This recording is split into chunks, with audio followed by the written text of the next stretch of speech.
Bonjour, hola, ni hao. Me llamo George Crow, and welcome to Riff, Laugh, Mosh episode 2. And also, if you just understood that reference, we might have just become best friends. Thank you for joining me. Episode 2, here we go. Let's get this one done. Let's get talking. I am going to talk to you today about the last couple of weeks that I've had, because it has been a busy period. Now, I think at this point it's actually 3 weeks ago today, and it feels like 3 months ago today. But I'm going to talk to you about the 6 gigs that I did in 13 days, all while still having to work in between and stuff like that. But before we do that, let's just get in, let's just get settled. Thank you if you're joining me again after watching the first episode that I dropped just over a week ago now. It was the My Chemical Romance Best Song Ever tournament, and I had the most amazing co-host for that episode, Rosie Rivers from Disloyal Order. Incredible. Like, she is such a lovely person, has always been, like I said, so welcoming to kind of media and content creation, reached out to me.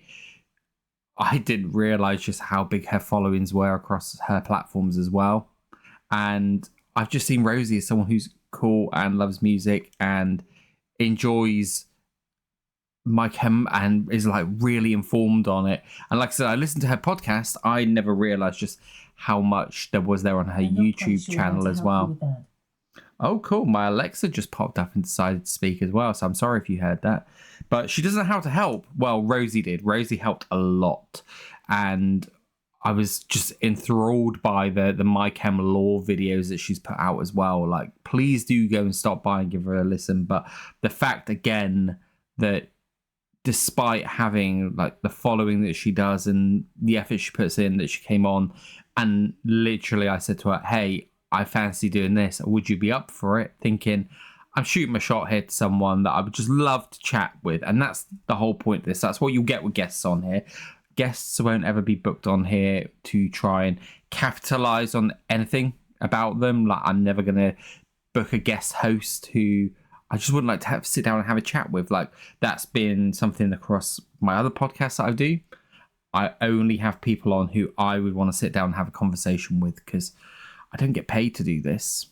I'm never going to get paid to do this, and that's okay. But at the same time, it means if I'm going to spend my time, I just wanted to do this with cool people. And that was always where the genesis of this and TikTok came from, was I don't have anyone in my normal day-to-day life who likes the same music as me.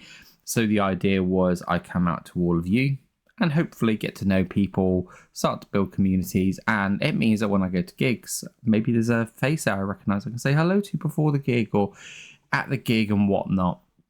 Because as much as I enjoy going to gigs and it's great doing things by yourself, sometimes these experiences are better shared. But yeah, thank you again to Rosie for coming on. I had so many laughs. I've had such great feedback as well. People have reached out to me, tell me how much they enjoyed it. Rosie herself sent me a message, and her friend sat down and watched the episode and decided to draw her a chart of everywhere we apparently went wrong. And yeah, it definitely gave me a laugh there as well. So my plan at some point down the line is to revisit that list, maybe take the same songs and see if anything's changed, see if once some of these songs have embedded with me even more, and by that I mean the songs from Bullets, or even depend on what kind of day I'm having, whether the result is the same. Who knows? But before we get cracking, got the drinks. There we go. Let's get a bit of ASMR. Oh, I hope that came through as well as it did here.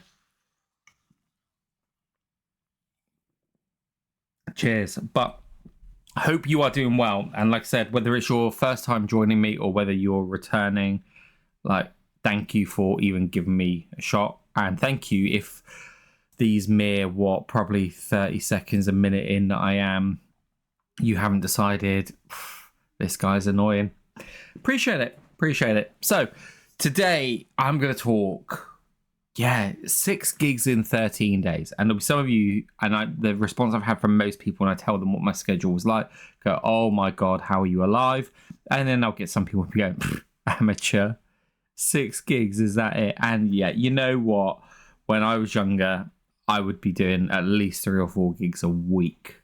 But 6 gigs in 13 days. So I'm gonna talk you through those and just talk you through kind of what my thoughts were on the gigs, the days, what I got up to, all of that sort of stuff. And really, this is just for me for up to an hour, maybe, to just really revel in what I experienced and how cool it's been. So for those who don't know me that well, and next week I'm planning on doing a bit more of a getting to know me kind of episode, but I suspect that I have ADHD, like I'm sure a lot of people in this community do. And I found this from a few friends. And these friends are 3 friends actually, all diagnosed ADHD, all completely unprompted, just assumed based on my actions and the way I do things and stuff that I have ADHD. And when I said, never been tested for this, nothing, I was like, what makes you think that? And they told me some things, and there was some things that I do in my day-to-day life. I'm like, what about this? What about this? What about this? And that really made me start to question some things, because everything they were saying, they were going, yep, that aligns. And I'm not tested, but it helps make my brain make a lot more sense on the day-to-day. And one of those things that comes in with that is an impulsiveness on special interests, which I just thought was me getting into the spirit of what I loved. So I love music. I've always loved music. I used to go to a lot of gigs back in the day. Like I said, I think on average, probably about 10 a month plus festivals, which some will be saying that's a lot. Some will be saying it's not. But those back in the days where you could go to a small club venue and pay like £12 for a ticket, job done. And I had a lot more energy than I do now. But I would be all in on this, and that would be my special interest. And I do a few other little things on the side. I also love wrestling, and I have another podcast related to that. And over the last year, that's where my money went. Like every time an event came out, ticket. And I was just buying for the sake of it in the end. And I've noticed the same pattern coming over onto the music side of things. So yeah, this is where my special interests then come in, because I'm just like, buy for this. And I get proper in depth into what's going on. And I'm already losing my train of thought. But yeah, this is where when all these gigs started coming out, I was like, oh, this. And it's a bit of FOMO. And it's also a bit like, I just want to experience it. And the older I'm getting, the more I'm feeling that more, that I need to experience it. So we went through a period of getting all these tickets sorted, and I did it all by myself, went by myself. And yeah, I've just got a lot to unpack here. So about 3 weeks ago, the first one came up, and that was The Offspring at Hyde Park. No, not Hyde Park, Crystal Palace Park. And this was quite a cool one for me. So The Offspring are the band that got me into this kind of music, alternative music. I was a pop kid. I used to sit and listen to like the tapes and the CDs that you would get off the front of magazines. And then on a Sunday night, I'd be sitting there with my tape on the hi-fi, recording off the radio and making myself a sleep mixtape. And that was everything you could imagine. I had The Drugs Don't Work by The Verve. I had Britney Spears' Crazy. I had Mambo No. 5, Samba de Janeiro. And these are just some of the things I remember on there. But that was the kind of music I liked. I loved musical theatre. Some of you would have clocked that from the very introduction here. And I love things like the Spice Girls. I loved Peter Andre. That was my stuff. I really enjoyed.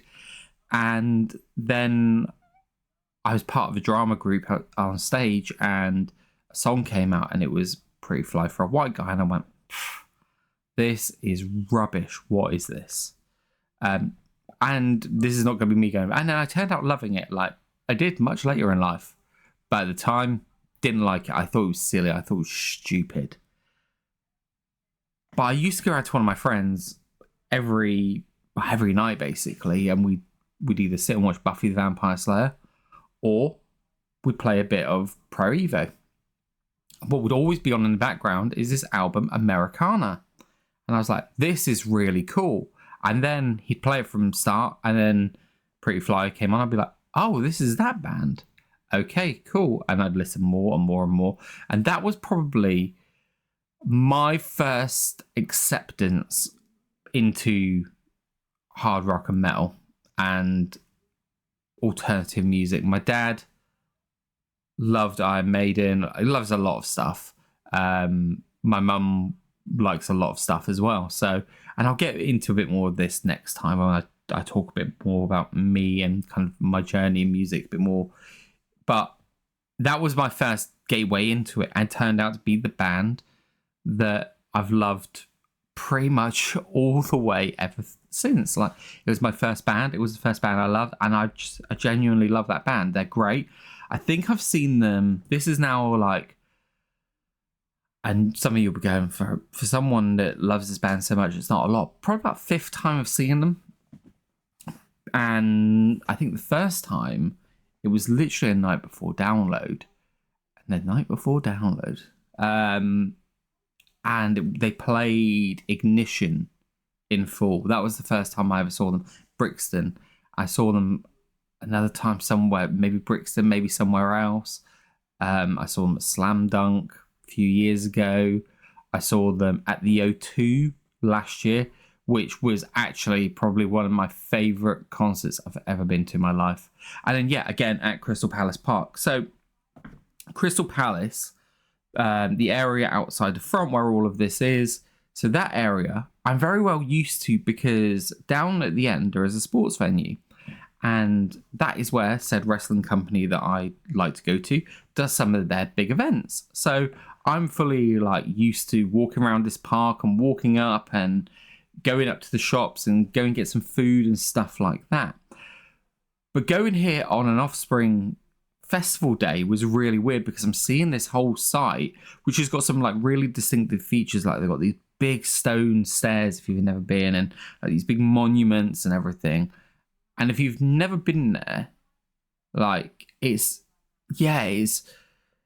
just really cool, and like all like statues, monuments and whatnot, and see them repurposed with festival stuff around them was quite cool and quite different. So get in there, start getting familiarized with the site. And what I really loved where the stage was, right down at the end. So you've got basically stage here, down the other end you've got all your food on either side, people can file back, and then you've got the exits. Perfect, absolutely perfect. And it was really easy to find a spot right at the start of the day. Got in, went and just found a place on the ground, sat down for a bit, plonked down, and waited for the first band to come on, Destroy Boys, who, again, second time I've seen them. Saw them at Slam Dunk, again, same year I saw the Offspring. Thought they were really good. They've got a message that they're putting out there. They perform well. They hold attention well. Enjoyed. Really, really liked what they were coming out with. I thought they did a really great job, especially being the first band of the day on what was, I think, a 5-band bill. Yeah, nice.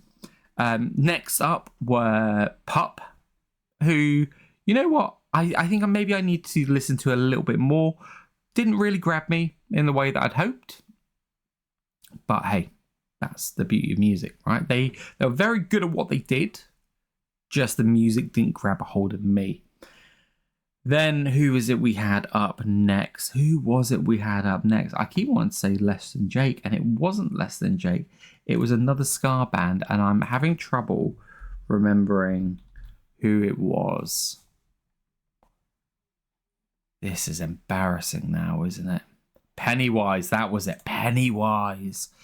So, again, that's an area of music that I'm aware of bits on, but maybe didn't go down that route quite as much. And I thought they were good. I'm not sure about anyone else. I felt that they didn't come through in the mix on stage that well, but they were clearly having fun up there. They were grabbing attention. There was a lot of people who were there for them. There was high energy. So it was one of those ones where even if it's not quite to your tastes or you just weren't enjoying it maybe as much, the crowd energy and the participation, everything on around it made it a lot more fun. So yeah, really pleased with that. And I thought they were pretty good. So I explored the site a little bit more. And I thought, well, when I say explore, I did the thing that we all have to do. I have to go and see what there is for food, right? So when you go to these festival days, it's really interesting. So like when I go to download, my first sort of 20 minutes I spend when I get in those gates, unless there's a band there that I want to see straight away, I go and just do a recce round the site and just see where everything is and go, okay, this is here. I know there's maps that you can go and use on the apps and stuff like that. I much prefer going and actually physically seeing where things are. So going in, having a look what was there, I thought, right, what have we got? And there was some great options, but I saw that the Himalayan dumplings that were at download were there. So I had some of those at download, really enjoyed them, thought I'm going to get some of those later for dinner. And yeah, then went and watched... Went and got some of those. I think it was like a 10 or a 12 pork dumplings. Like if you see those Himalayan dumplings, I didn't think much of the beef ones when I had those at download. Not gonna lie, they felt a bit dry. But the pork ones, ooh, get yourself on them. Get some of those dumplings. Love dumpling. Loving seeing that these named places as well for food are popping up pretty much everywhere as well. Like it just means that you know when you go somewhere, and with costs rising, you know that you're going to get some good quality, and you know you've had it before, you know it's going to be good.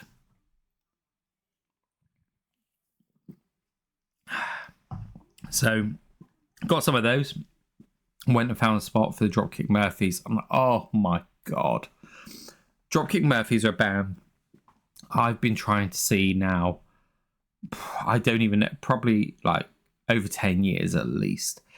And I got into them, obviously, like most people, Shipping Up to Boston was the song, but the album was Going Out in Style. That album is my de facto Christmas album. I don't know what it is.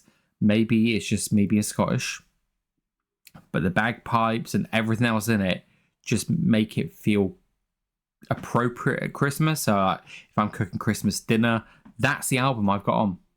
You'll all be sitting there thinking, going, what is up with this guy? And thinking you've got your Christmas tunes on, a bit of Wham, Feliz Navidad, which, hey, I do like that as well. But for me, that is my album I have on every Christmas without fail. That album goes on. And I've loved this band. They're so good at delivering the messages they have and the way that they construct these songs. And I just was not ready for them to be such a tour de force of energy and explosiveness. And it was like a huge party, but it was a huge party in like the name of like standing up to the establishment and like standing up for people. It was really cool. I really enjoyed it. I felt like it wasn't just a concert. It was like the chance to say something, which obviously that's what punk music is about, right? Like it's what most alt music is about, but especially punk. And I love how these guys delivered it. All I ask of them is please, please, please don't arrange your next UK tours for like January or February like you do every single time. That's the reason I've never been to see them. I hate traveling January and February for anywhere for gigs. Ideally, December, January and February. I like to keep gig free if I can. It's never easy traveling to these places, especially when it's London or Birmingham or something like that. If it's close by, we're all good, but going further afield, and that's always when Dropkick Murphys seem to put tour dates out for. So yeah, if we can not do that, that would be amazing, and I cannot wait to see this band again. But then we got ready for the main event. Now, I want to call something out here, and that is the staff at this show. They were incredible. So I was stood, you've got like the front pit, and then you've got like a little section like they have like a pen to keep all their staff in to make sure they can do what they do and whatnot. And then I was pretty much on the barrier of that next bit, so I could see right over everyone. Beautiful little spot, and the people in front of me were kids, so I got an eye line right the way through. Excellent stuff.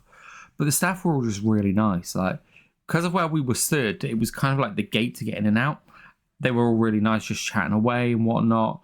And when people needed to get in and out of there, even if they were coming from behind you, they didn't want to spoil your experience. They just tapped you on the shoulder.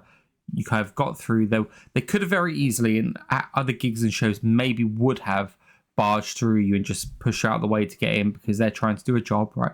Understand. But the way they just went about things was so cool, so lovely, so nice. So that just really helped keep the atmosphere going, keep the vibe going. The show was incredible. So, like I said, I've seen the Offspring I've seen 3 times in 3 years. Slam Dunk, O2, and this show.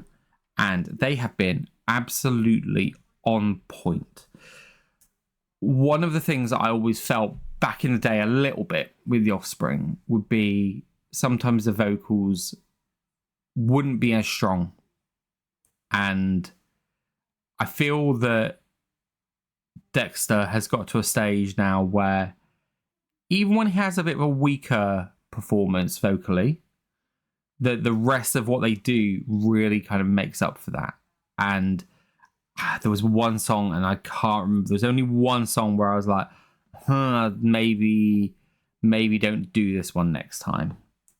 I can't remember what that is, but everything else was really, really great. Like, the whole stage production they've got going on, the song choices, like, they're really going across their catalogue. And when you come to a band like this who have got hit after hit after hit, you're gonna want to hear so many songs, and they only have so much time, right? So that was one of those things where you go away always wanting more. And I say that in a good way. One of the things I didn't like, kind of from the way the festival was set up, was on the boards, the screens, they put, oh, by the way, Tubes are finishing on a normal Sunday service today. Just make your plans accordingly, and basically telling you to get Ubers. And that was slightly annoying because, yes, the onus is up to me to check all this beforehand. But you would think if you're doing a big event over in Crystal Palace Park that you're going to keep Tubes going on late enough to get in and out. Now, I was okay. I managed to get one. There were, oh my God, like, people were feral. Absolutely feral. Where I stopped, I plummeted. So again, I was right on the edge of the platform. The train stopped and the door stopped right directly in front of me. And there was a woman, as I was getting on, still trying to push her way in front of me, wedge in front of me, to a stage where she didn't have to do that. It was just rude.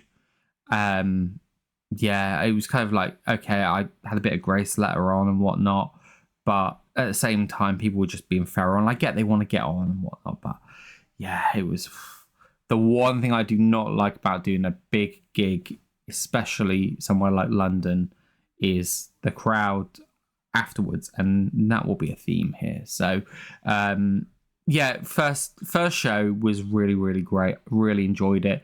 The few bits for me that were a nitpick, and this is unfortunately a symptom of going to so many gigs, was I feel like I've seen the same show 3 times from the Offspring now.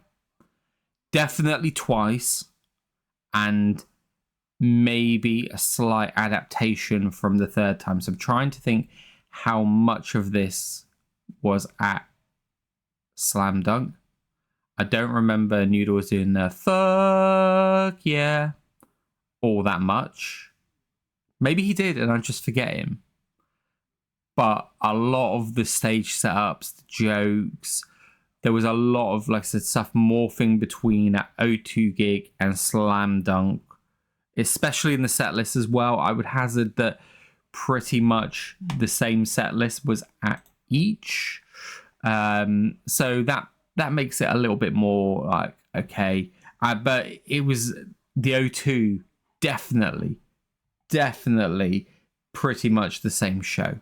But as I've said, I understand that I'm going to see the same band on the same tour, and everyone who was finding this stage banter and thinking it seemed pretty original, and they were like, oh, this is cool, this band is cool, and I'm thinking, oh, I know what's coming now, and that's not a reflection on the band at all. That's not me trying to say, hey, we shouldn't be doing any of this because I've heard it once before. Not at all either.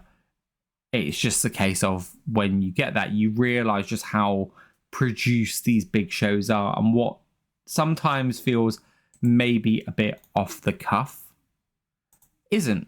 And that's okay. That's okay. Again, that I got to experience that because I've been in a fortunate enough position that I could go to all of these shows, right? So that's the one thing for me. But what I would like them to change up the set list, or at least do something different with the sets, because that is where I do feel that there's room up there. Now they did do something different here. Oh boy, did they do something different here, and it was fun. They did a cover of Love Story by Taylor Swift, and look, hey, that's a little bit of fun. I'm not going to take life too seriously. Like I said earlier, I like a bit of pop, but let's have a look. I'm just having a look now at the Crystal Palace set list compared to the Slam Dunk set list. So come out and play. All I Want was there, which apparently on the Slam Dunk set list they said they didn't play, but I'm pretty sure they did. Staring at the Sun, Want You Bad, Looking Out for Number One. So look, there were a few changes there. I can see there were a few changes there. And it was a slightly longer set as well at Crystal Palace Park. So definitely did change it up a little bit. But what I would love to see an element of doing something really different. So I'd love to hear some more of the deeper cuts from Americana. I so badly want an Ixnay on the Hombre full album show over here. I would love, when it comes round, I mean, what we are, I think 25 years now from Conspiracy of One, I think. Like, I would love a Conspiracy of One in full show, because what I really enjoy is when I'm at the sets and they play a little bit of Original Prankster, but they always do a bit of Hit That Original Prankster as a little mashup. And I would love to actually get to hear that. But the song that I really want to hear them do live is Come Out Swinging. I think that's a phenomenal song, and I don't think it gets enough credit when people talk about the great songs of The Offspring. It's one of those ones I would love to hear live. So yeah, that's where we were. We finished the day on a high. Now, excuse me. I was staying over in London that night. I went back to my hotel in Clapham Junction. Really good area of London to stay, especially if you're doing something like a Crystal Palace Park gig, because it's not long on the tube down, and if you can get the Travel Lodge, it's pretty much 5-minute walk door to door when you arrive at the train station. Like, it's such a great location, next door to Spoons as well. So in the morning I got up, went for my Spoons breakfast, because that day I was staying in London and I was going to another gig, and it was very, very different from the gig the night before. But part of my musical variances is I like a bit of country music, and there's an artist called Orville Peck who I recommend you all go and listen to. He is his story is fascinating in terms of how he got to where he got. So Orville Peck, if you look him up, generally cowboy hat, He's got a mask across his eyes, usually with some fringe coming down on it as well. He never reveals his identity. His identity, for those who care, is pretty much confirmed at this point, but has never publicly shown or even, I believe, addressed, I am that person. But from what I understand, he was the drummer in a punk and grunge band, and when I say he was, people have been able to match up tattoos and stuff like that, and then he developed songs and just became a country singer. What I really love, so his music is, I mean, some of the songs are very camp. He's a gay man. It's important to put that out there, to tell you the lens that a lot of his experiences and music is through. I don't identify with that, but I can still find the heart and the humanity in his music, and I love that. It's not just songs that will resonate to one group of people. These songs resonated with me before I knew of his sexuality, and you might say, well, why is that important? Like, it's something that he talks about quite a lot at the shows. He talks about his sexuality, he talks about his struggles with depression, he talks about other struggles that he's had in life. So it's kind of all of this is really coming into his music, and you'll have people who maybe understand or have picked up on the message beforehand. You'll have people like me who were blasé to it, didn't know, just listened to the music and really enjoyed the music, and now going to a show and hearing his, like, the lyrics with both his intent behind it but also how they hit me, makes the songs even more powerful, and I really loved them. So he's someone I got into about 7 years ago. What are the songs I recommend? I recommend Daytona Sand is the one that I would say, that one, and Dead of Night. He also does a really good cover of Born This Way by Lady Gaga. They are the three songs that I would say to check out.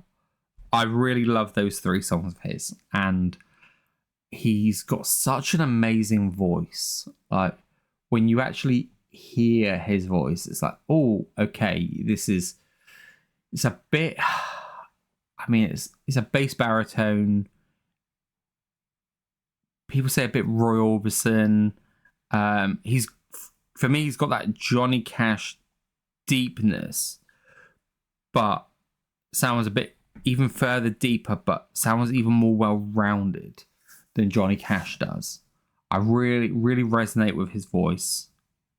And whether he's doing something upbeat or whether he's doing something slow and a bit more considered, either from a ballad point of view or something darker, just from a sound and heaviness point of view, he comes across really, really great. So I thought, right, finally, he's touring. When is he touring? And of course, it was the day after the Offspring. And I thought, well, I'm already staying over. Let's just add this on.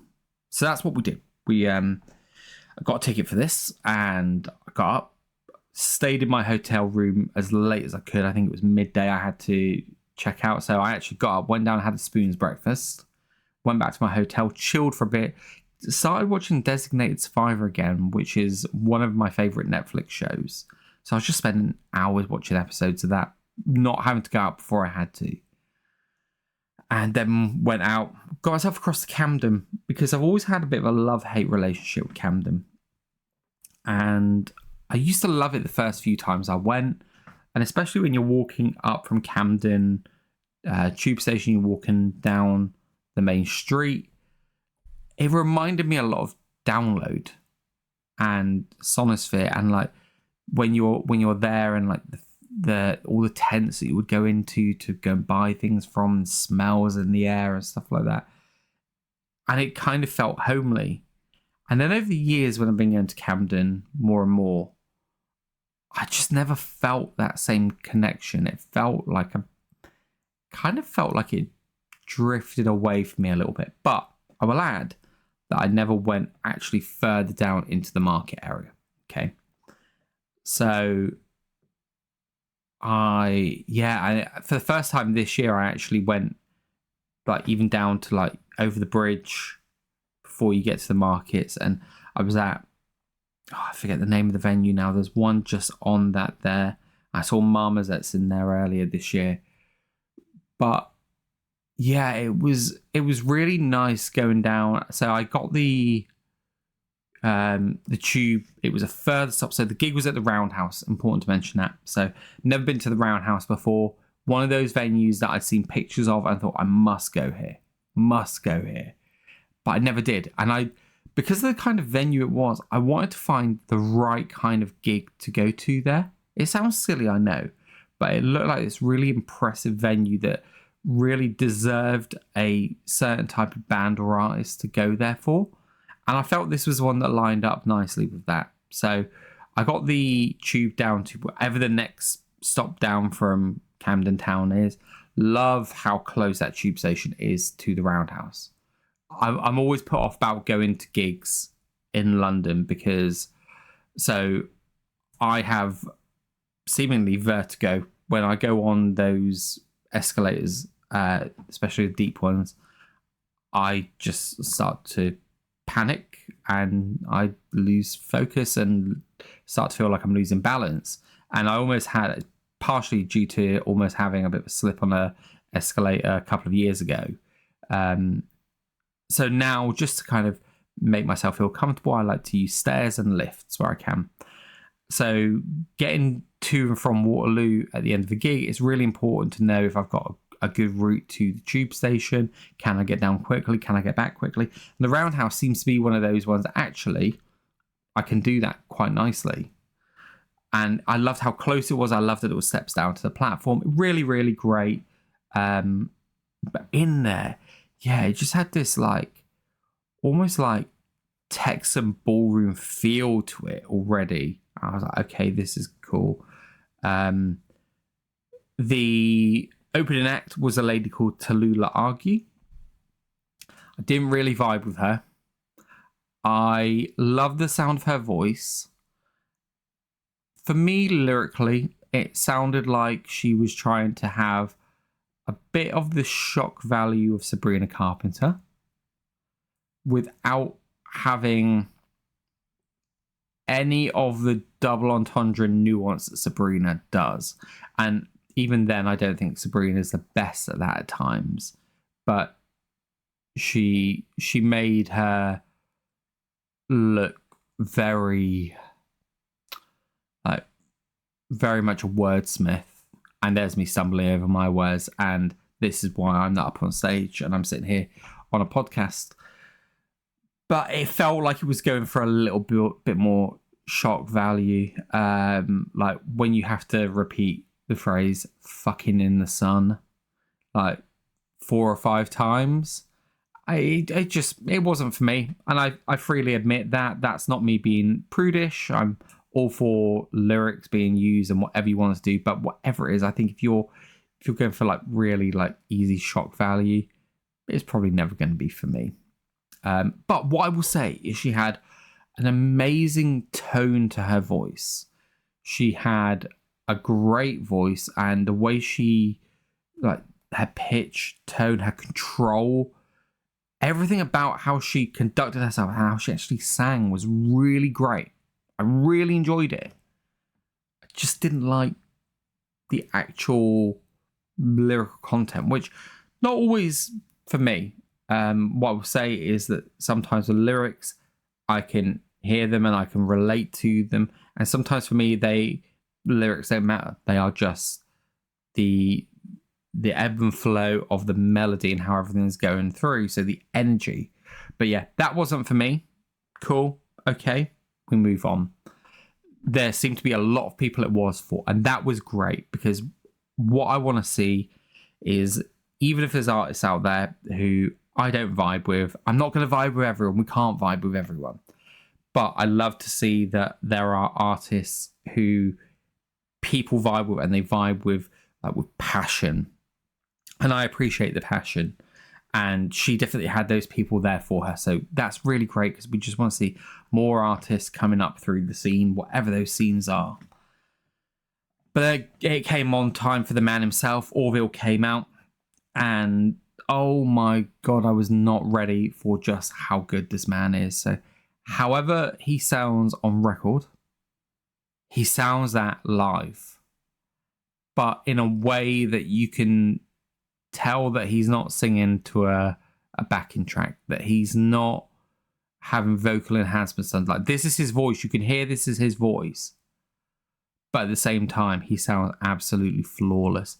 And he has a really good band around him as well. And the way they were adding harmonies in there, the volume of what he was putting out there, just how crisp the music sounded. Honestly, I think it was about an hour and a half, I was just enthralled by it. Absolutely enthralled. I loved what he was doing. I would love to see him again. Like I said, I think he played about an hour and a half. And yeah, I was just, every minute of it, I was in the zone. And I started the day singing punk songs in my head. And I finished the day singing country songs in my head. And with that, I got myself back across to Waterloo, got the last train home. Oh my God. And this is kind of where it then started. So been really busy with work and stuff where my boss ideally needed me in the office the next day. I've got an absolute diamond of a boss. Like, we'll do anything for you. It's not often that he will say to me, oh, like, plan on doing this day. And he would have never ever asked me to do it, but I had that next day booked off from work. The reason I had it booked off was because my train wasn't due to get in till like 1:30. So by the time I get home and get to sleep, 2 a.m. And normally I get up at 6 to get into the office. So that all happened, and I cancelled my day's holiday, had a day later in the week, and went to work. But oh my God, one of the cans of Monster was consumed, and I managed to get through the really long 2 days of work that I had that week. But it was really quite stressful because I had a week's worth of stuff to do, that even with what I tried to do in advance to limit it, stuff still comes up, right? Like, that's what happens. You might be out of work, but the world around you still keeps turning. You've got to crack on with when you get back in. So yeah, it was a busy couple of days, but we were then done. And then Friday, we set off for not the Offspring. No, how can I say the Offspring? We've already seen the Offspring. So Sunday we saw the Offspring. Monday was Orville Peck. Friday, the first of 2 dates at the London Stadium for Metallica. Oh, okay. So I did 2 different methods for this one.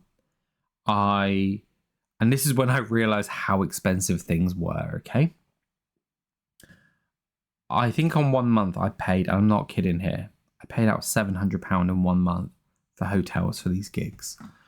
Because hotel prices are ridiculous now. Even on Friday and Sunday, like, you're going to still pay those, but even on like Tuesday nights, Wednesday nights, wherever you go, it just seems to be pricey. So I got a hotel, Radisson Blu at Tottenham Court Road, all booked in. And I get really nervy around hotels anyway. And even though they're 24-hour bookings, if I don't get to check in first, I'm really worried they're going to resell my room. They're going to all of this jazz. So I'm on the phone getting that sorted. But I get the train up and I head just straight over for the London Stadium. And transport links, absolutely fantastic for this one. Really, really could not have been any easier for me. Like I said, especially as someone that when I get to Waterloo, like to get the lift down to the platform and get along. Didn't have to change lines and whatnot. That was just so helpful. Get to Westfield at Stratford. Forget how big that place is. Like, I have quite a good sense of direction. I got lost so many times in there. I was trying to find Sports Direct because I wanted this cap that I'm wearing now. And yeah, it was like trying to find that was so like difficult, even with looking at the boards in there. But again, it did what I like to do. It meant that I could go and find all of the different food options.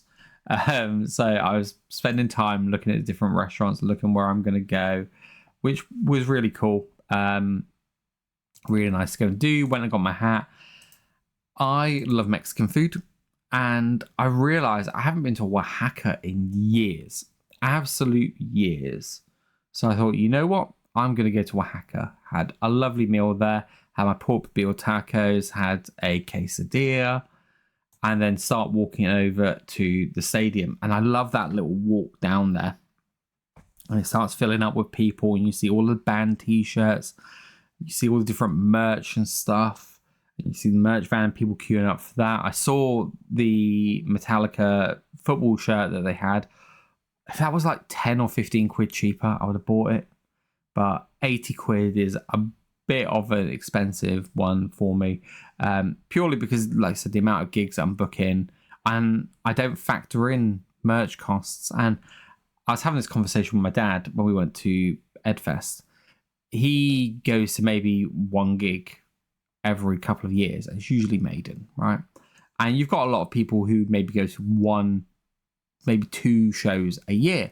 So actually, when they're going to these bigger shows, they want to have that memento. It's easier to do, but I think I'm definitely somewhere around like show like maybe 15 for the year, which might not be a lot to some. But when you're adding in the merch costs of all of these shows, especially since when did t-shirts jump from £25 to £40 and £45? Like, when did that happen? But anyway, we go in and I start having a look around. I like to be there early, like to be there for opening so I can get a view.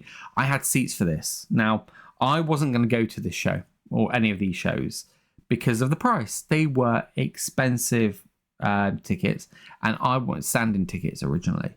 And a pal of mine, Jamie, I was chatting with him about it, and he was like, well, if you go to the London Stadium and you sit in this section, actually that's not too high, because again, I don't want to be looking right down. I have a bit of a fear of heights. So that idea of just sitting there looking pitched downwards like that does not vibe with me. And he had a point, like, it is a bit of a lower bowl stadium than a big stadium like Wembley. And I won an award at work last year. I give you a prize, and part of that prize is £300, and you get to spend it on an experience. And one of those experiences is Ticketmaster vouchers. So I was like, it seems like a no-brainer, right? So I got that. I got my seats through it, and the view that I had was spectacular. Like, I could not have asked for any better. The pictures won't do it justice. Absolutely won't do it justice. But where I was sat, I could see it all, because you had the stage right in the middle as well, and you got to feel the full effects of everything. That's what I really liked. And I heard that from people, is that they've said, well, I couldn't see this or I couldn't see this because I was down on the ground, so people were kind of obscuring views and whatnot, and that's to be expected, stood down there, right? So I feel like I got to take everything in. But I'm on a bit of a quest, guys. So this was, I think, number 7 and 8 times of seeing Metallica. First time I saw them was Sonisphere 2009. I had a different route into Metallica than most, and that was through Saint Anger. The one song that I want to hear them play live is Saint Anger. I feel like I've got everything that is like on my real Metallica wish list, apart from Saint Anger. And at Download 2023, James teased a little bit of Saint Anger as well. So I felt like we might get something at some point. But also, with these shows, again, this is a tour. This is year 3 of that tour now. The 72 Seasons tour. So you know you're going to get songs from that on it. You know it's going to be no repeats. But you know you're probably looking at anywhere between 12 to 18 songs, right?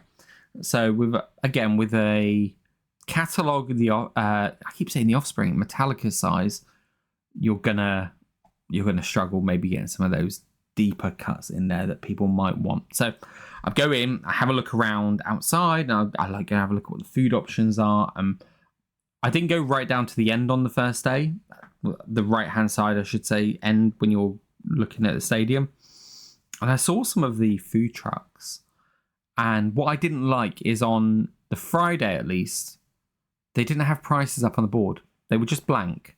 And I don't like that because as a consumer, some people will just be happy and they'll accept that that's what they're paying. You have people like me who maybe will want to look at options and think, does that look better than this? Does the price work out better than this? Not because you're trying to be cheap, but because if you're going to spend your money on something, you want to spend it on something good quality, right? So I didn't like that they didn't have that. That was rectified by Sunday. And on Sunday, I carried on further down and saw that it was GDK, German Doner Kebab. If you ever see this at a show and you like that sort of stuff, go get one of their boxes. And it's just a box of fries with the kebab meat, the chicken kebab meat, whatever you have on top. I get this quite a lot of times when I go through to like Southampton or something. I need a meal where I know it's going to fill me up. I know I'm going to enjoy it. And I need to kind of keep going a little bit. So I got that. And I normally get extra sauces because I love the garlic and herb sauce. That's usually like 75p extra. Maybe I'm rounding up a bit high there. But here, they just had, like, you know when you go and you get like the ketchup and you just pump it and it keeps going. That's what I was getting. So I got one of those. And the great thing about being up in the seated area as well was I could just sit up there with my box of food if I wanted to and just eat it and then keep a little bit left for later. But on the Friday, so first of all, the stadium, really enjoyed the stadium for a gig, but I don't think I'd enjoy it for football. I think it's just a soulless bowl. It's got a bit of old European stadium to it. And what I liked is that style worked really nicely for keeping people cool. A couple of times it got really warm out in those seats. Went out there, instantly cool. So that was great. But it did feel a little bit soulless out there at times. But hey, I'm there for gigs, right? So Friday night, what did we have? We had Gojira and Knocked Loose. Knocked Loose are not for me whatsoever. I listened to them on record, not for me. However, what I'll add is if they were on a festival and I had nothing on at the same time that I wanted to see, I would go and watch them again because something about how the vocals come across live to how they come across on Spotify, very different and much more palatable. I struggled with it when I listened to it on Spotify. And I found myself bobbing my head a few times to them. Again, not sure I'm going to be going away and listening to them anytime soon. But I understand the appeal a little bit more now. Gojira, oh my God, amazing. Absolutely amazing. They're a band that I've been meaning to do a deep dive on for a while. I listen to songs here and there. I own albums of theirs, but just never find the time because they're a band that I feel like I want to appreciate. So I always kind of put off getting into them because I'm like, I don't want to just power through going, what do I need to know for a gig? And that be that. I really liked how they sounded. Now, what I think here is both them and Knocked Loose, but them especially, they were a bit of a disservice by the sound systems at the London Stadium on Friday, at least. I felt that the sound systems weren't the greatest. Even for Metallica, they weren't the greatest. So I do feel like they definitely muddied Gojira's sound a little bit. But even with some of that muddiness, the way that what did shine through, the way it shone through, it sounded big and bold. I loved it. Like, really was a fan. I've gone away. I've started listening to their stuff now as well, off the back of it. And actually, you know what? Let's talk about Sunday while we're at it now as well. So, Avatar, phenomenal. I saw them with Iron Maiden last year in Padova. and they had like quite a lot of theatrics there actually, and like a little box with a balloon in it, and that's how the singer came out. And they didn't have the same here because stage setup is very different, so you're not going to be able to do that. But they just sound so good, and they're a band that up until last year I hadn't really listened to a lot. I've seen them 3 times now, all in support slots actually. Must go see them at their own show because they're so engaging, like so rock and roll as well, like such a cool image that could border on the cheesy and the like unnecessary, but they do it so well. Pantera I did not watch because fuck Phil Anselmo. In my mind, Pantera, and this is where I'm gonna be a hypocrite here because there'll be the crowds of people who say, oh, Linkin Park isn't Linkin Park without Chester. And I believe that as long as the heart of the band is there, and there are people there that were in that band, and with Linkin Park, you have that in droves. Pantera, for me, will not be Pantera without at least one of the Abbott brothers. And also, fuck Phil Anselmo. So I went outside for them for the hour. In fact, I actually watched, there was a wrestling event on that day, so I watched some of that on my phone. And no, I did not feel bad. There'll be people who go, oh, but you could have sat there and listened to them and you could have been surprised. And nope, not getting into that game. I didn't even pay for the gig because it was done as part of a prize that I got. So I didn't care. I love the concept of 2 support bands, like 2 named support bands as well. It felt special. And this is something I want to talk on. Maybe next time I'll talk about it. Or maybe I'll put up as a separate TikTok.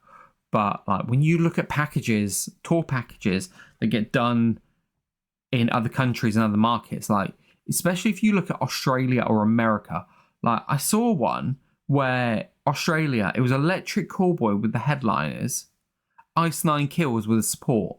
Like, you're never getting that over here. But I digress. So, set list times, and hey, look, both performances were really, really good. I've seen Metallica a number of times. I did notice a little bit of maybe more on night one. There felt like a little bit of lethargy and not as much energy in the playing.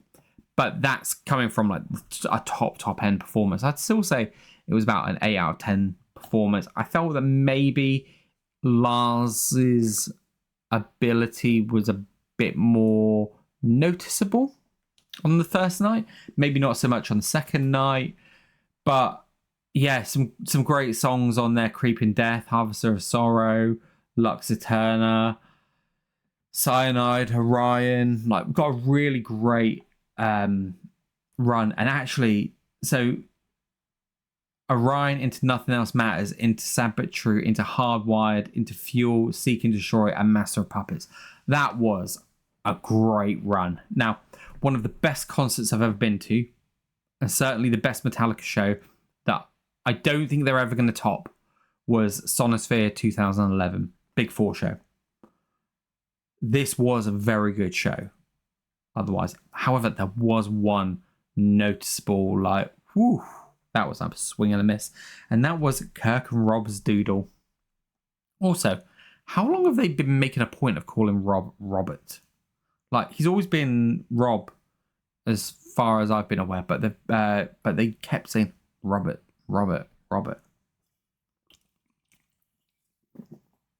And I'm not saying that as like a way to talk down to him or whatnot. Just never heard it before. But this little doodle that they're doing, okay, I get that they're probably doing it because, hey, looking at it, it's halfway through the set.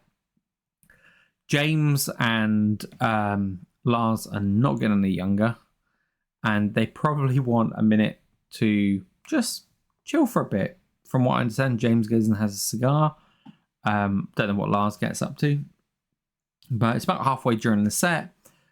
Older guys, and I know they're all around the same age, but probably with James having to be singer and rhythm guitarist, probably takes out of him quite a bit, right? So they did Sex and Drugs and Rock and Roll and Guns of Brixton. This failed. Absolutely failed. It took the energy right out of the crowd. We'd had a really good first half of the show, and then we came in with Fade to Black as well. So it was kind of like we came in with a slower song again. I don't think it had to be a really high energy song to follow this up, but I felt like we should have had something a bit higher in tempo. But I felt that they weren't expecting the energy to just dissipate from the room quite the way it did. Listen to me, the room, as if I'm talking about a bloody like the Roundhouse or something. It was a huge venue. Night 2, I think I preferred the set list from Night 2. I think the performance in Night 1, for the most part, was better. But the set list was better for Night 2. And that just suited my taste a little bit more. For Whom the Bell Tolls, Ride the Lightning, Day That Never Comes. I love hearing that song. It's an incredible song. Never will tire from hearing that one live. Whiskey in the Jar is one of those ones that I'm like, yeah, okay, it's cool to hear. Again, I'd maybe like them to switch up the cover songs they do. Like, I don't know if there's a reason why they don't do some of them. I mean, I know why they don't do So What, but other than that, I'm not sure if there's any reasons behind them. But again, Blackened into Moth into Flame, won Enter Sandman. Like, a great run. And Enter Sandman is not a song that I'm going out my way to listen to by any stretch. And I can quite easily never hear that song again. But when you're there in that stadium and they're playing it, and the way it's resonating across the crowd and the energy from the crowd in that, again, it's a phenomenal song. And it's the reason a lot of people aren't keen on it is because it's overplayed to shit. But the reason it's overplayed to shit is because it's a fantastic song. So it's that double-edged sword. But yeah, again, sadly, no Saint Anger for me. And this is, again, where Metallica fall into that bit of a Offspring kind of trap where they've got so many big songs. Like, you'll notice across those, I didn't mention Battery. I didn't mention Sanitarium. Like, two immediate there. King Nothing. That was another one. Like, 3 big songs in their discography that just didn't get played because they didn't have room for them. And that's quite a cool thing. But that's kind of where I thought maybe if they could have shortened down the doodle a little bit. But I understand the reason for it. Looking at the sets, they both featured as the 7th song on the set. So probably at the halfway point, give or take, or about a third of the way in maybe, that came up. So I kind of get it. I understand the point of it. I'm just not sure I like the use of it. At least, I don't know. Can we just find a way of putting Saint Anger in a set list sometime? Please. Even if I just hear it on one tour. That's all I want. And that's why I need to keep going to see Metallica when they announce shows. Because quite rightly, I don't want to miss that song. And I know that if I don't go on the tour, there's a good chance that there'll be a tour that that they put on. So let's see what happens.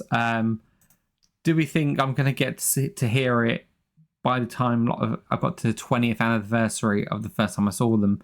So 2029. Am I going to hear it by 2029? What do we reckon? Comments below, please. Thank you. But yeah, really great shows. Really great shows. I talked about traveling in different ways. So for the show, on the show on Friday, traveled up on the train, and getting back across Stratford station. Look, it was busy, but it was great. Like, everyone was just so good at getting back across and whatnot. Got across the Tottenham Court Road, and here is where, oh my God. So I'm normally really good with maps and whatnot. I got a new phone, so I've been using Google Maps rather than Apple Maps. Okay, here's where it comes in.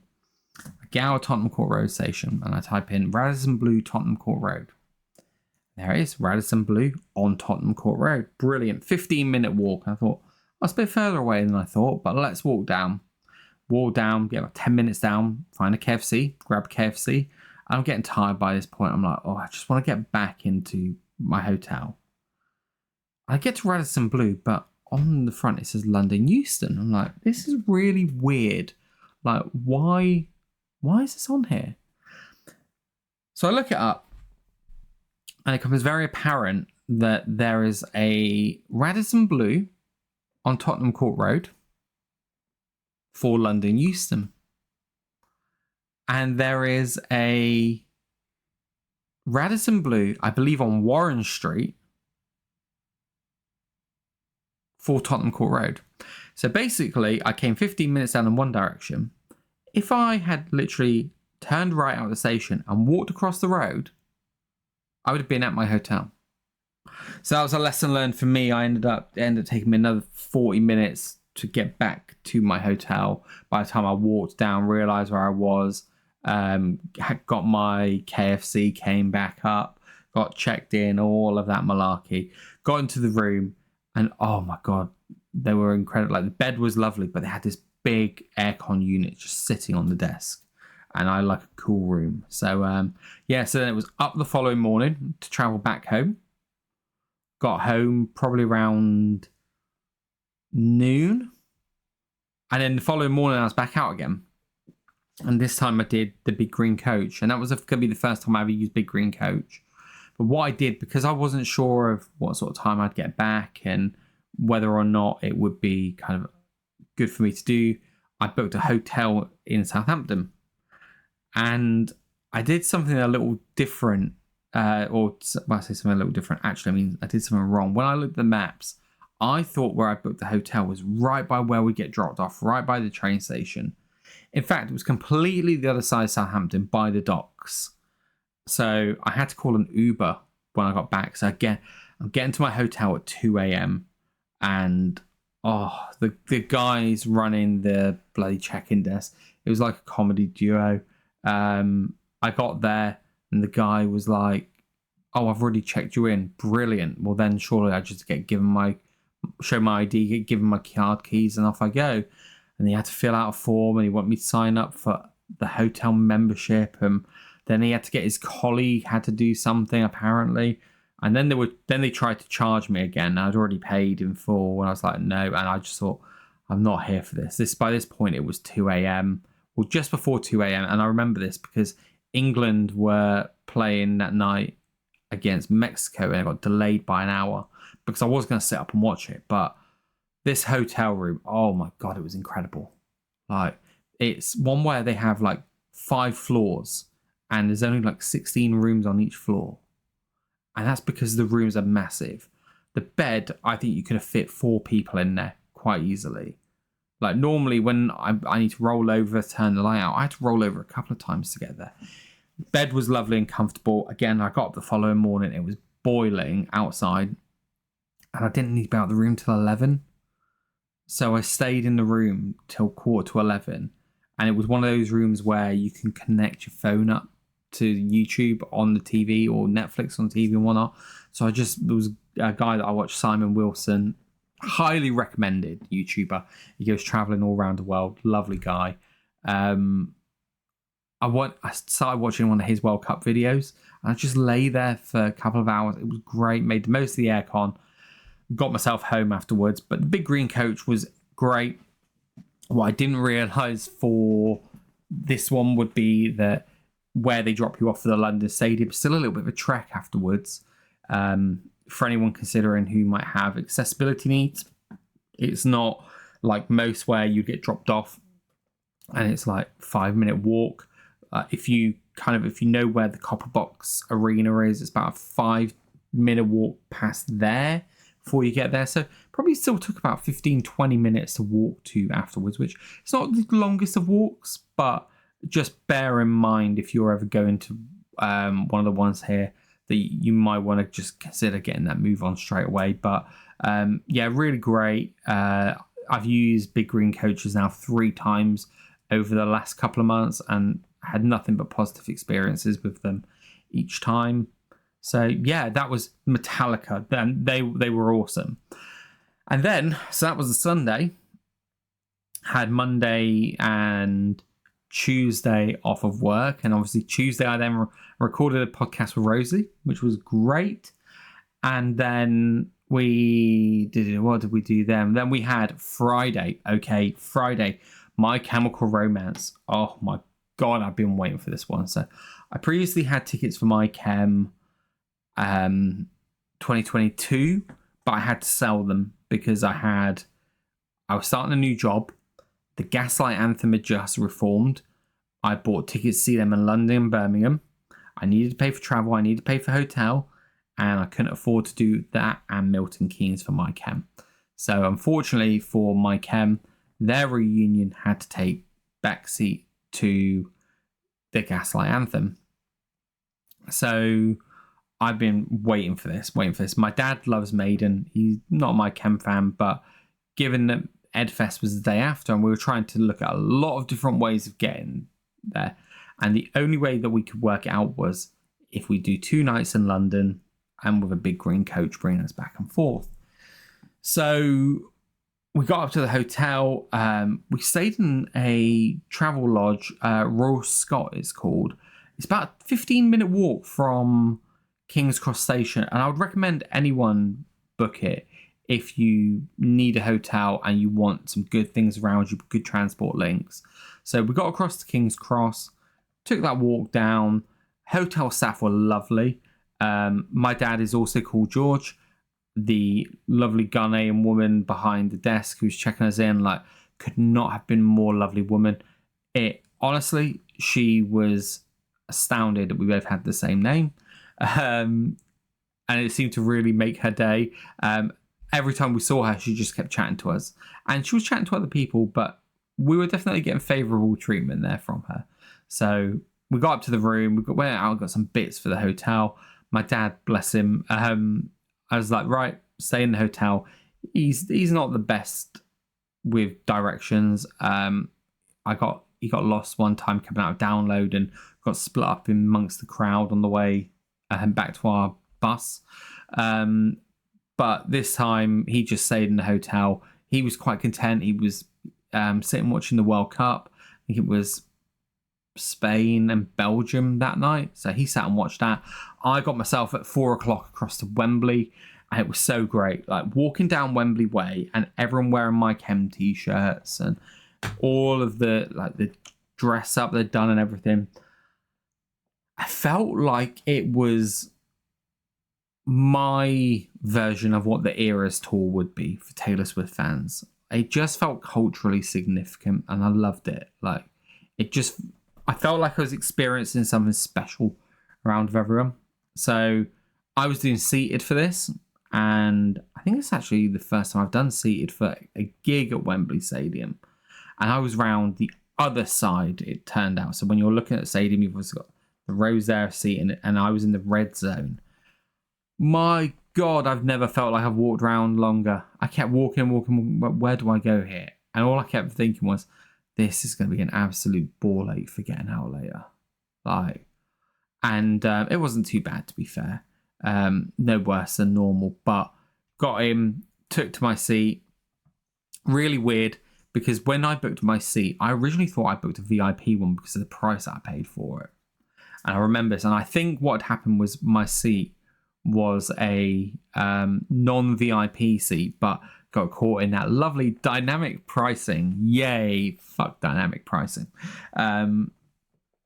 But what I did notice is that basically, so I was in seat 1, which really confused me. Seat 1, brilliant. That's going to be on an aisle or something, isn't it? No, that's right in the center of the row. Really weirded me out. But everyone to the right of me, down in front and to the right in that section, all had merchandise bags. So they all seemed to be VIP, but on my ticket it said I had a seated package. And when I queried this, it just meant I was seated. There was no package involved. It was just a seat. But if it was VIP, it would have said VIP on there. So missed out on some of the free swag that was going, even though I probably paid the same amount as what they did to get in there. Yay, dynamic pricing. But hey, we are where we are. I was ready. I was loving reading the screens beforehand and seeing all the different messages pop up and everything, and kind of watching the crowd go, okay, there's the B stage there. Cool. Loving this. Show then kicked off. And look, go and watch some YouTube videos. There are some out there who have got the whole show recorded. I was in awe of how good these guys actually are. Now, I was expecting them to be good. I wasn't necessarily expecting them to be on the level of what they were. As soon as they started even playing the end and how well that came across, and again, it scratched every itch that I have as a musical theatre fan. It had everything that I needed as a rock fan. I knew that album back to front, so it wasn't even a case of like not being familiar with the material. Like, I had that already. For that 40 minutes or so, it was just beautiful. Like the way it was all performed, but also watching everything that was happening on stage was incredible.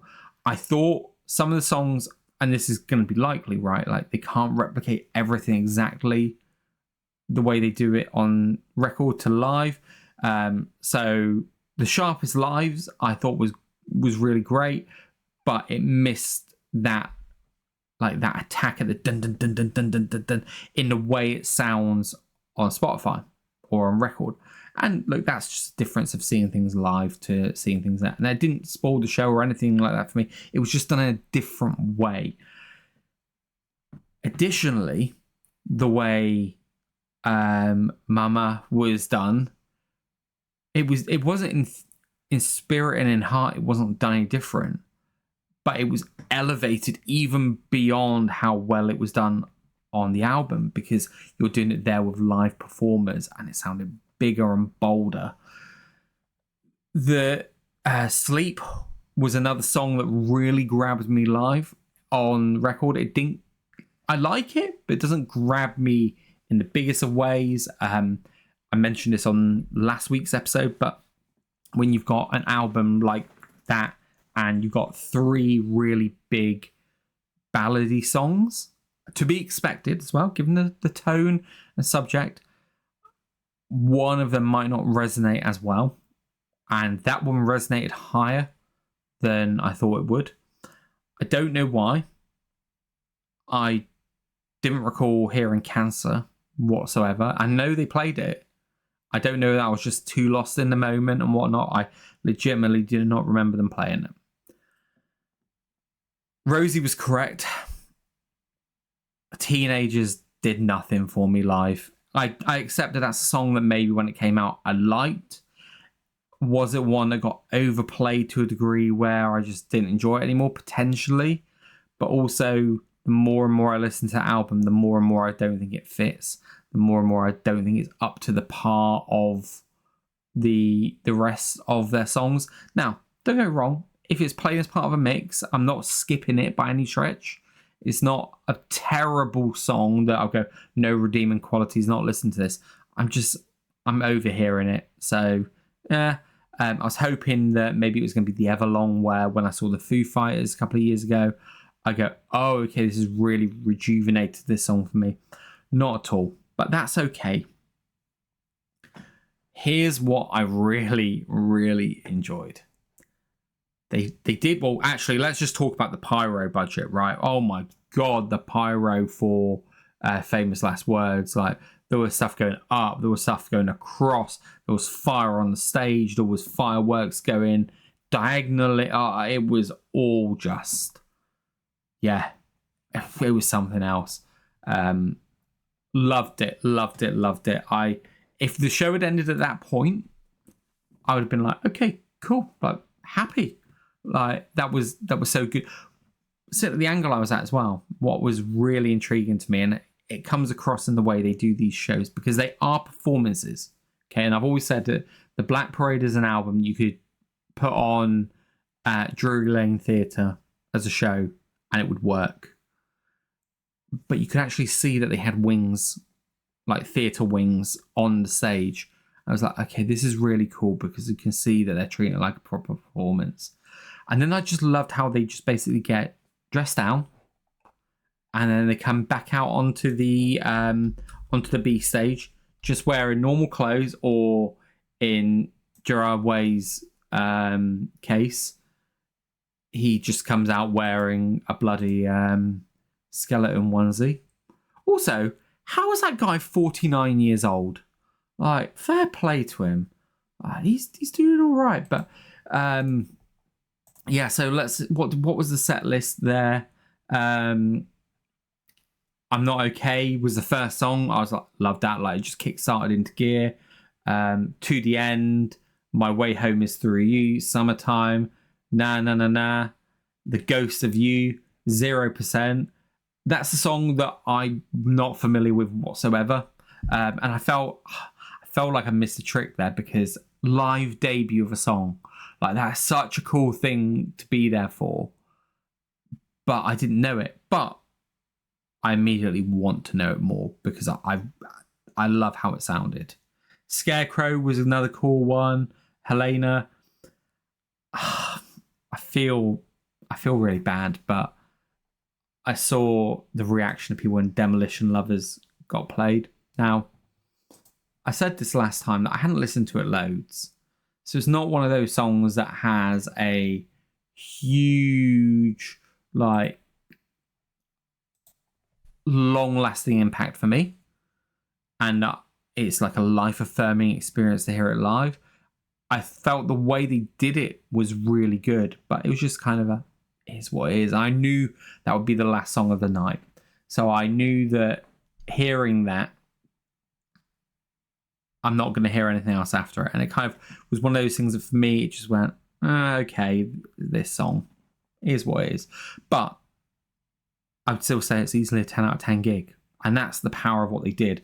The thing that I would say I liked the most was, it's great being able to do everything they did up on the main stage with all the theatrics. But there is something to be said that in a small B stage in the middle of Wembley Stadium, none of this extra, like, pomp and circumstance, just you with your songs and a crowd, and they were able to perform the way they did. That to me is a true marker of how great this band are. Was I gutted I wasn't there the next night? You're damn right, because they played Boy Division. Was I gutted that I wasn't there in bloody Madrid? You're damn right, because they played Foundations of Decay. I can't wait for these guys to come on tour again, because wherever they tour, I'm going. A truly life-altering live experience for me. I've been going to bands now for what, 25 years, give or take. Definitely 20. Easily one of the best I've ever seen, that show. It's definitely in my top 10 concerts of all time. It's probably my top 5. And I would hazard that if I even had to nail it down, I'd probably say it sits somewhere. If it doesn't sit within the top 3, that's purely because other concerts, from a sentimental reason, have hit it harder. But if we're being objective by how good it was, technically how good it was, that's probably a top 5 concert of all time, top 3 concert of all time. So I'm leaving Wembley, and I'm getting up onto the tube and everything. Quite quick and easy to get out, actually, for Wembley. And I see that the line I'm due to go down on is packed, like 5 rows deep, and no one's on the other platform down the other side. It's maybe like 1 row. So I just go down there and find out that's my train's on there. As soon as I get down again, the train pulls up, doors open pretty much right in front of me, straight on. Could not have lucked out on it easier. Straight back to King's Cross. As I'm walking down, I'm hungry. Like, it's 1 a.m. by this point, almost. And I'm like trying to find somewhere to eat. And there's a kebab shop open. They had a chicken shawarma wrap, £6.50. Literally just down from King's Cross Station at £6.50. I'll take that. So yeah, I think it was about 1 o'clock by the time I got that and got to my hotel room. By the time I ate that, chilled, died down, it was about 2 a.m. Then my alarm went off at 7. I was back on the road again, this time for Eddfest. So 7 o'clock, up we get. I am hanging with tiredness at this point. I have a monster ready and waiting for me. We get back over, this time to London Victoria coach station. And here's the thing, right? I'm quite good with geography, quite good with keeping up where things are. On this map, I thought Victoria coach station was much closer to King's Cross than it actually is. And that's the power and the size of London, right? So we get down on the tube, we get across, great, everything's fine. We get to the coach station. People are definitely queuing in like a proper queued system. I'm not gonna lie, we did jump in a little bit, but when it comes to like these coaches, it's everyone for themselves a little bit. We got on, lovely aircon coach, but if I did queue jump a little bit, karma definitely got me because there was these two guys in front. I could not use the tray table because they kept fiddling in their seats and jawing it back and whatnot as they were getting things out of their pocket. I could have said something, but I'm also too much of a wimp and don't like confrontation, and thought if they then get a bit snippy, it's probably not worth it. Journey up to Nebworth was lovely air-conditioned coach. Being back on the site of Nebworth was amazing. It was my first ever festival, Sonosphere 2009. First festival I ever did with my dad. It was his first festival in a long... I think it actually was his first festival. I think when he was younger, it was like you went back every day for festival or for gig days and stuff like that. Certainly his first one in a long time. So we loved it. We've got a lot of great memories there together. And if they hadn't been at Nebworth, I don't know if we'd have gone. But with how great they were in Padva last year and how great I experienced it in Nebworth had been. So we got there. We got there a couple of hours before, actually. So we sat and chilled for a bit. We were worried about the weather because it was so warm that day. But it was a nice breeze. So we got in. Really loved the layout of the area inside Eddfest. I felt, and I know Mike on the Load Down podcast said this as well, Mike and Kate, but it did feel like we've gone back in time a little bit. It was little things like the signs that said camping and stuff on them. It was like the old ones that I remember back in the day from Download and Sonosphere, which was like literally a white sign, text in black on it. No big video screens or nothing like that. There was a lot of all of that sort of stuff just felt absent in a good way. We got in quite quickly. Merch tents were great. We had, oh my god, right. So my dad was looking for a specific Nebworth shirt, and he's looking at the banner at the top, and it's not on there. He starts to go, oh, well, there's no point of being in this queue if they don't have one. I was like, right, you stay in here. I'm going to go and look behind. I'll come back and get you. Okay? So I knew there'd be one there. I just wanted to go and have a look because we couldn't see it from where we were. I come back and he comes out. He's already out of the queue at that point. He went, no, they don't have one. I went, they do. Get back in the queue. So there's this group next to us who we're kind of chatting away with, and we notice that they keep going further and further ahead, and our queue's hardly moving. Well, we eventually get down there and we found out why. And there was this dude, I do not know what he was doing, but he was making the woman at the merch very nervous because she saw how impatient everyone was getting. And I think he was checking the sizing labels for all of the shirts to make sure they were the size he definitely wanted, and then was checking that the prints were done well on them. And I think we were probably there 20 minutes longer than we needed to be.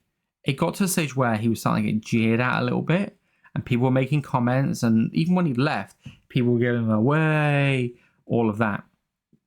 So yeah, if you're in a queue, like, and you know that your merch is going to take a little bit longer for whatever reason, just let other people go in front of you. Or just be aware of those around you, or just try and be quick in and out. I get the merch is expensive, because £45 again for a single event top is a lot.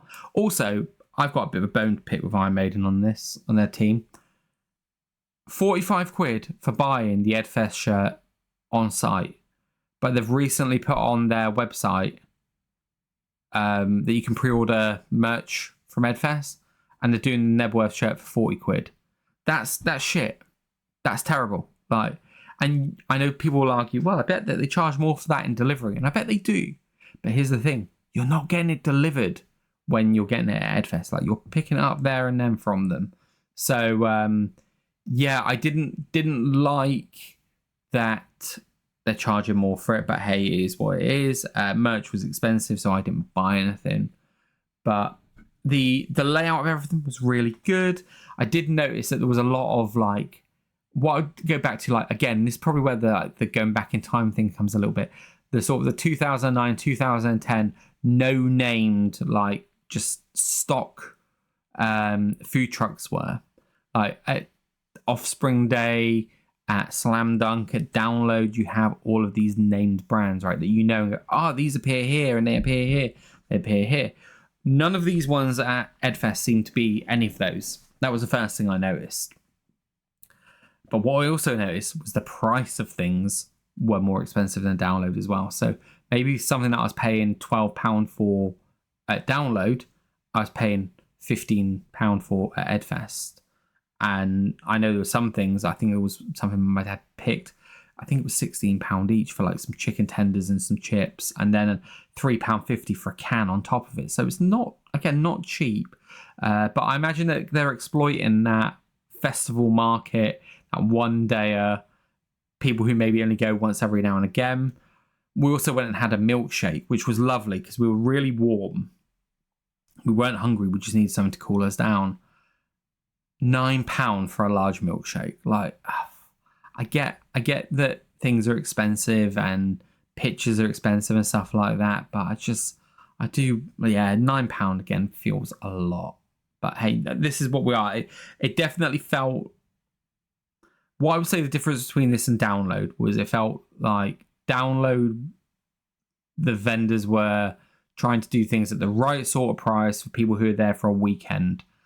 Eddfest felt like they went, everyone's here for a day, let's gouge what we can out of them. That did feel like that at times, I will say.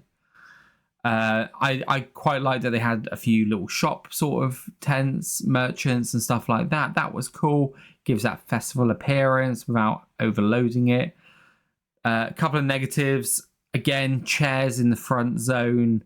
It was just annoying. Like, people were literally plonking chairs down right in front and then, like, leaving them, or just getting up and walking away and stuff. And it definitely packed out that day. And to be fair, maybe closer to the time Maiden were on, they packed them up a little bit. So it wasn't quite as bad as Download. But if you're going to do stuff like this, and this is where organisation comes in, I've seen a lot of people mention organisation of Eddfest. You need to have better organisation. There were like staff members walking through past people with chairs and stuff and didn't do a thing about it. It should also be mandatory. I don't care. It should be mandatory if you have kids under a certain age that they have ear defenders when they go. It's the old Sonosphere stage, and I forgot how loud that stage was. To me, that was louder than anything I remember at Download. And Download stage were loud, but it didn't feel as loud as that one. So much that I was trying to have a conversation with my dad at one point, like, just, we were literally talking back and forth to each other about something. And this was before the bands even started. It was just the music. And we struggled to hear each other at times. So if you've got kids in that front section, ear defenders, like, I'm sorry, I don't have kids. It's probably really judgy, but you're a shit parent if you've got little kids and you're putting them up on your shoulders and you don't have ear defenders on them. Like, yeah. Sorry to anyone that I've just offended, but I don't care. Like, Yeah, that was something else. But it was really cool to see loads of kids there enjoying themselves. Like, kids would genuinely go mental for Maiden. Like, it was incredible to see. Like, you see this long lasting impact this band have had. Support wise, I thought the Almighty were good.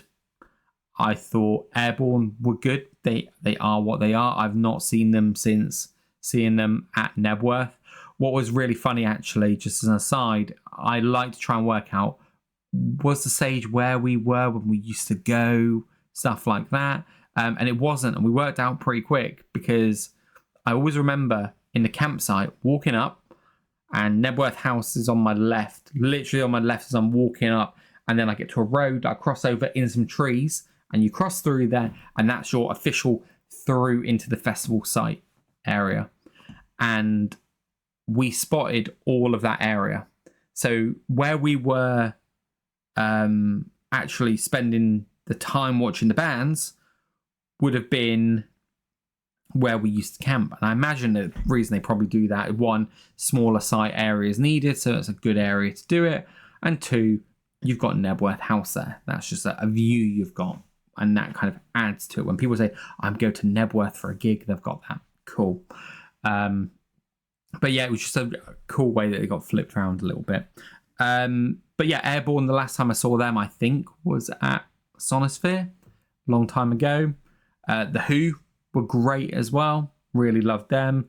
Like I said, about 4 o'clock, started feeling the heat a little bit. So we just took a little bit of a wander around, cooled down, had a milkshake, went up and looked at some of the artifacts that were up there. So we got pictures taken against the wall, looked at the museum stuff that they had. That was all really cool, and actually made for a really cool atmosphere. If you are gonna do it each year and like center around a specific band and do something like that, that would be really cool. I also think as well there's a market for having Sonosphere back as a strictly like 2-day festival, like arrive on the Friday, leave on the Monday, Saturday and Sunday, your bands. Because now all festivals feel like they're 3 days. Download, Bloodstock, Reading, I'm sure, like all of these feel like they're big affairs. Or you got things like Eddfest and Slam Dunk that are 1-dayers. A 2-dayer actually feels like there's something there for that now. Whereas beforehand I wanted more value for money. Now I'm quite happy with that. So Maiden were phenomenal, absolutely phenomenal. The best time I've ever seen them, again, I think this was my 5th or 6th time of seeing them. Best time I saw them was Padova last year. One, from a performance perspective, they were incredible, but two, we were on the barrier for that, and there's just something about that can't be topped. We were kind of off to the side looking directly at the main stage. Brilliant view. Sound was great. Bruce said at the end, like, he apologized about his voice. I thought he sounded pretty great most of the time. My one complaint is I think they need to drop the song Iron Maiden. I don't know what it is, whether it's Bruce can't keep up with it or what, but to hear how much they have to slow that song down before playing it, and then to hear him, and he does struggle to keep up with the rhythm and the cadence of it, it spoils it a little bit for me. And to have that be one of the last songs that they play, I know that they're doing all of the songs from the like up from 92 before, but yeah, I think that's a song that going forward, maybe drop it from the set if you can't keep up with it. But other than that, everything was phenomenal. I really got an appreciation, because I think when I was in Padova, I was overwhelmed by everything, like being there live on the barrier and seeing all the screens and everything they've got for it in the band on stage. Like, where am I looking? Like, what am I experiencing? The crowd crush, all of that. Being a little bit further away, not seeing all the backdrops on the screen and everything, I really got a sense, a feeling of just how good and great these musicians actually are. I got to appreciate on a bit of a slower pace the amount of times that we had that where Bruce wasn't singing and the band were just there playing. Oh, it was so good. Like, they were incredible. incredible. Second best time I've seen Maiden. Like, literally second best time. I don't think everything's ever going to beat that top time that I saw them, but I saw them on the Book of Souls tour. They weren't very good on that. I saw them doing Final Frontier, and let's just say there was material there that didn't land for me. I don't really remember a thing about that gig other than almost getting into an altercation with someone who wanted to literally stand in the spot that I was stood in. But that was phenomenal. It also had a really hard task where I went to my chem the night before and I was really wondering whether or not it could live up to that. And it did. It really did. It was a very different kind of vibe. It made me glad to be back at Nebworth. And I really hope that I'm there again soon sometime for gigs because it was phenomenal. So that wrapped it up. We got back on our big green coach and we were listening to the Norway-England game and being Scotland supporters. We celebrated when Norway scored. We booed when it got ruled out. We booed when England won. We got absolutely messed around at Victoria Station. And again, this is like an accessibility thing, but tube stations and train stations should not be allowed to cut off access to a lift in the station if someone needs it for an accessibility reason. And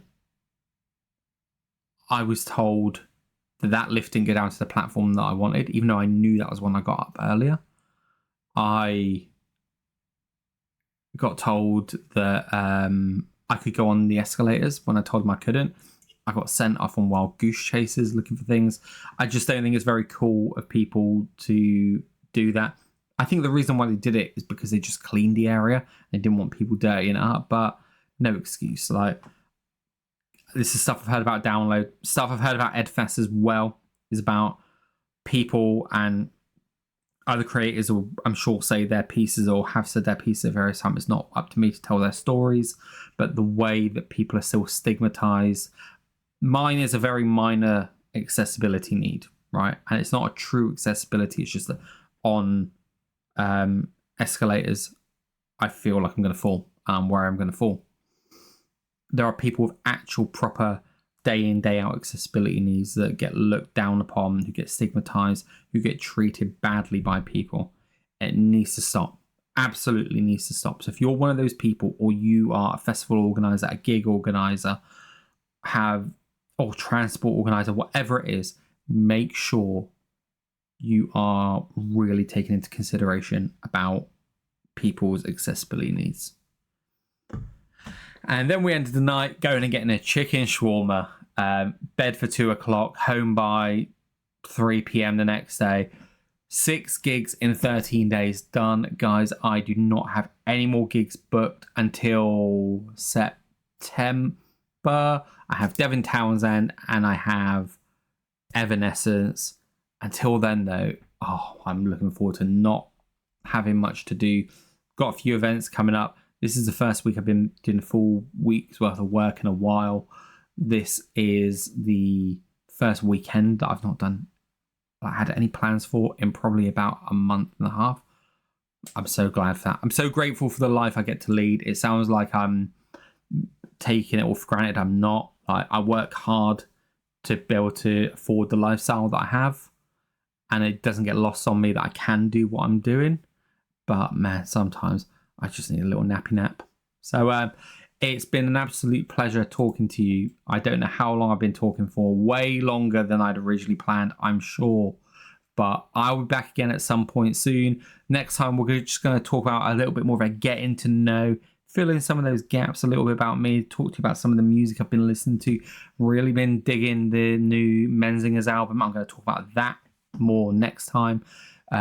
Started listening to the Motionless in White album and I've got some opinions on that as well. So really look forward to it. Guys, if you like this, please consider like, sharing, subscribing, comment down below.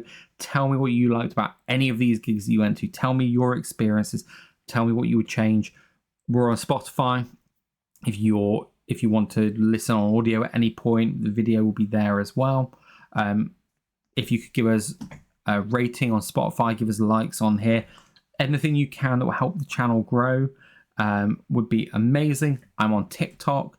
You will find me George Crow on TikTok, Riff Laugh Mosh on TikTok. For the minute, it's got a 0 at the end of the name. If you see 2 versions, look for the one with this logo. That is me being really silly, so I can't change that for another couple of weeks. I'm on Instagram under George Crow, under Riff Laugh Mosh as well. You'll find me everywhere. If you can interact, like, share, subscribe, all of that sort of stuff, that'll be wonderful. And I will catch you next time.